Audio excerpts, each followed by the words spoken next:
Ancient Dungeon is a roguelike dungeon crawler, and if I'm being honest, it's one of the best I've played. It has so much polish you probably wouldn't have guessed it was an early access title. Rather than featuring detailed and sharp graphics, it instead goes for a voxel, pixelated style, giving it more of a retro look. Being an old school gamer, this art style immediately appealed to me, but I can understand how it's not for everybody. The term roguelike, or roguelite in this case, means the dungeons and items found within will be randomized every playthrough and you have permadeath, meaning when you fail, you have to start over from the beginning. The replay value is high in this one. The game begins with a brief story explaining that the ancient dungeon contains great wealth hidden in its ever-shifting corridors. The acolytes of the Grand Library have found the entrance and are looking for adventurers to head inside so they can study the caverns and learn more about it. Sounds like a win-win. You come upon a green rocky area with a single bridge that collapses when you approach. I immediately put my investigative nature to work. Luckily, no penalties yet, so I continued to look around. A large yellow arrow was pointing to a person who looked to be deep in concentration. This was the acolyte, and they explained by using the scrying glass they would be observing our trek into the dungeon. I already began to appreciate the game's sense of humor. Surrounding the acolyte were some billboard-looking things labeled milestones, journal pages, item compendium, which had me excited, and the ancient dungeon. I found the HUD on the back of my left hand, which showed my health depicted with hearts, the number of keys I owned, and the number of coins I collected.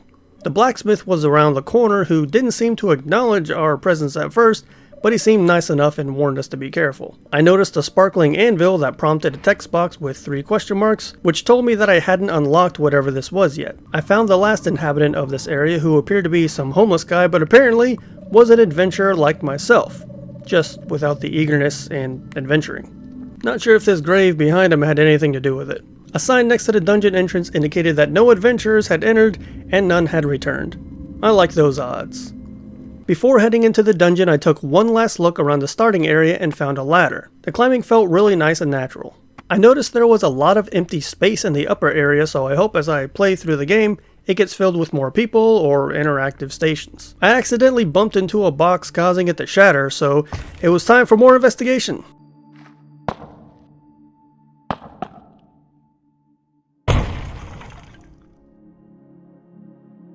Unfortunately, my immense strength doesn't work on everything.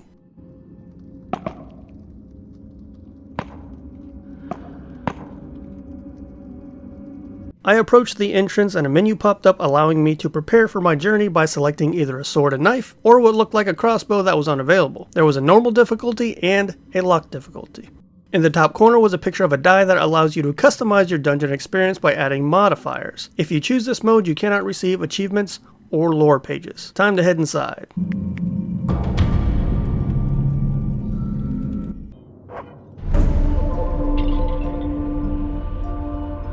I started in the overgrown gatehouse with a large sword in my dominant hand that I could equip and unequip by hitting Y on my controller, and in my right hand I could equip a knife by pressing the trigger button. This layout worked fine for me since I'm kind of ambidextrous, but if you're right-handed, it looks like you would have to switch between your sword and knife to throw it with your right hand. A minimap appeared above the HUD showing my location, which direction I was facing, and how much of the map I revealed so far. I turned around and was surprised I was able to destroy this light. I stepped down and caught the attention of a slime who started hopping towards me.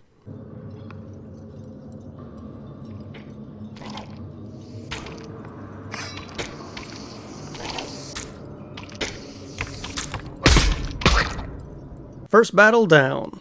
There was a glowing item next to me that turned out to be a journal page from the cartographer. Moving on, I discovered a hobby I never knew I had: landscaping. For some reason I became absorbed with cutting all the grass around me because of how accurate the cuts were. You could cut the grass and vines to any length and was way more entertaining to me than it should have been. It works with a knife too, although it's not as satisfying. I came upon my first locked door.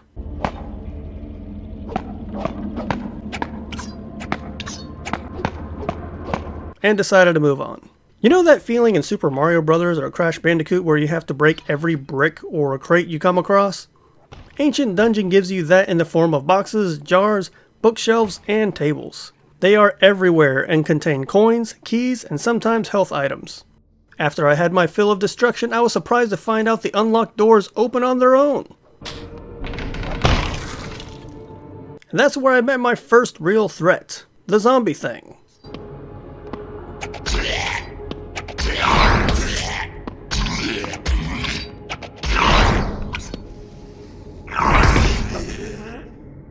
That sliding attack really caught me off guard, but I was able to take him out. As I continued, I noticed these metal rings on the wall leading up, and this is probably my all-time favorite mechanic in the game. Like I mentioned before, the climbing in Ancient Dungeon feels so smooth and natural, and it really opens up the stage layouts when you have to maneuver across a gap in the floor to progress or reach an item.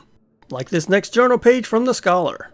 After collecting the page, I discovered a locked chest behind a boarded up wall, but decided to check out this glittering item in front of me first. This was the Glutton's Mark, which is an AoE attack that I can charge up by defeating enemies. What's cool about these marks is that they appear as tattoos on your offhand. And the chest was my first health item, an apple. You can store items like these in the slot on your wrists. The first dungeon trap showed itself in the form of an arrow launcher.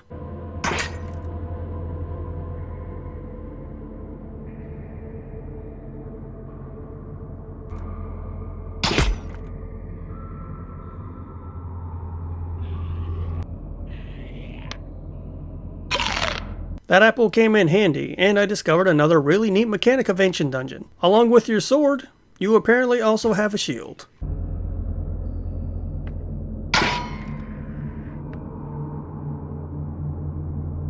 I found a new enemy but was interrupted shortly later by this rude zombie.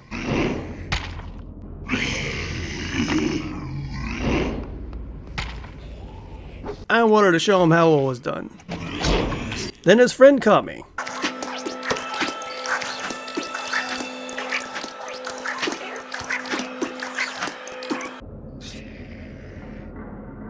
I tried out my charged up attack on the third guy, and although the visual effect was a little underwhelming, it did a good amount of damage.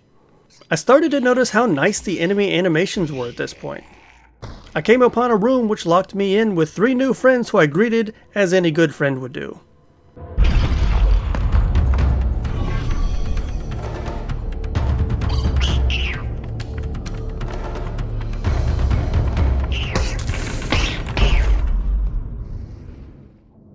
I found a new item, and a large gate.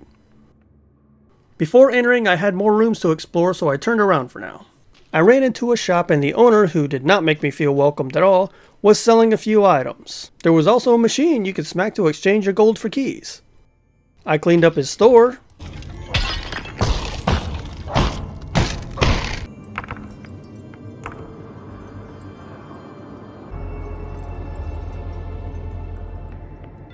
Then took a look at what was for sale. The items all seemed pretty cool, but I couldn't afford 2 of them and didn't want to use the rest of my coins on the third. Once you find the shop, it stays highlighted in yellow on your map. I returned to the gate and stepped in carefully, only to be face to face with some whack job swinging a big stick at me.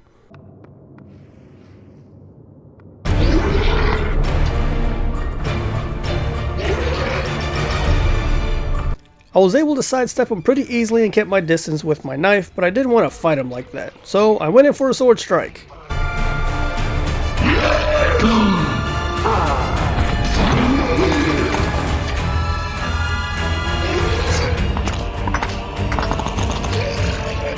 I went at him some more, alternating with my knife and sword and healing when I needed it.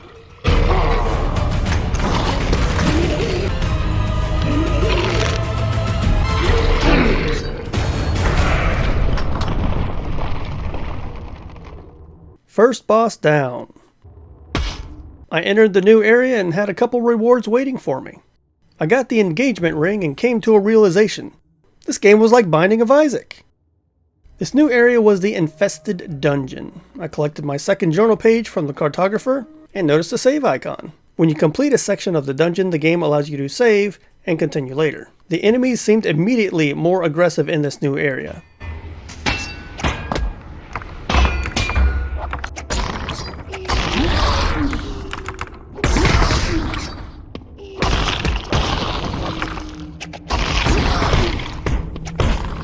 I had already lost 3 hearts in just a few rooms. Mostly because these new enemies leave behind poisonous gas when attacking, and after they are killed, and I wasn't aware of this immediately, I just thought it was some neat graphic effect. So like an idiot, I kept stepping in their poison clouds.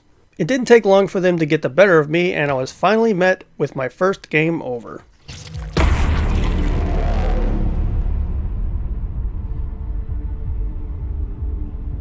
The following screen shows you how well you did in collecting journal pages, items, and any milestones you reached.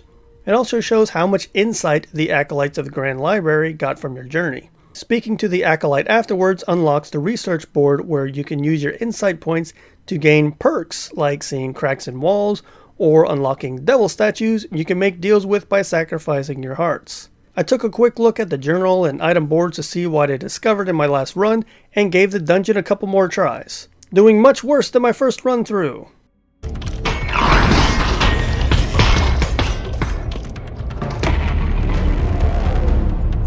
Also, I didn't know what I was expecting to happen here, but it definitely wasn't this.